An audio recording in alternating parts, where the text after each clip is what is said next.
Hello, this is a bit of a different video today. I'm working on making a mech simulator sort of thing. You can see it kind of looks like the inside of Marduk. We've got a head rotation indicator on the right.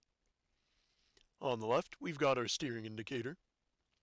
And down here, we've got a working transmission stick shift, so you can click and drag, pull it back and forth. And we've got the screen, which kind of wobbles around a bit. It's supposed to stay in the same place while you look around the cockpit, but it's not exactly perfect.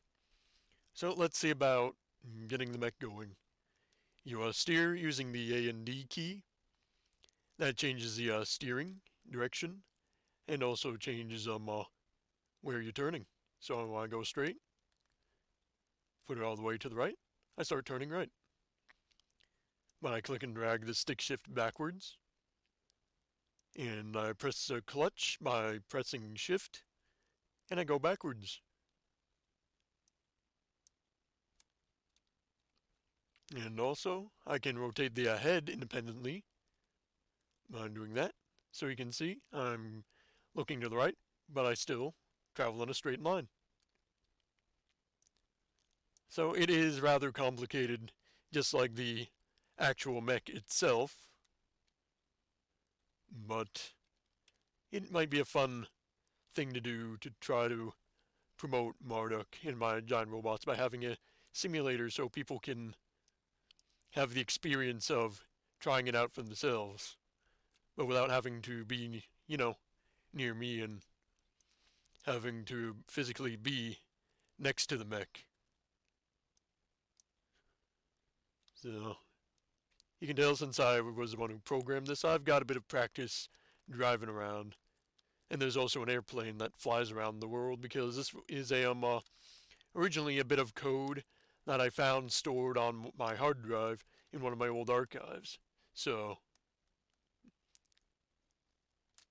this is a little bit weird. It's not exactly perfect, but you can see one of the main issues is like with having a giant robot. It's that you can't really see what's directly in front of you when you're driving. So sometimes you can run into a obstacle you can't see because it's right next to you and out of the view.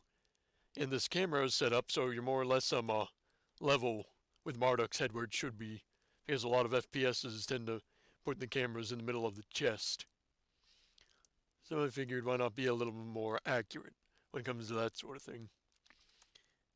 And I probably will be getting a licensed version of Game Maker Studio because this is just Game Maker 8. When I see what happened with the Game Jam 5, because as you saw in one of my last videos, I made a little game for that, and who knows, I might win a you know Game Maker license, which would be nice, but I'm not expecting it. So I'm prepared to shell out the $100 because the Corona money. Maybe, I don't know. It all depends.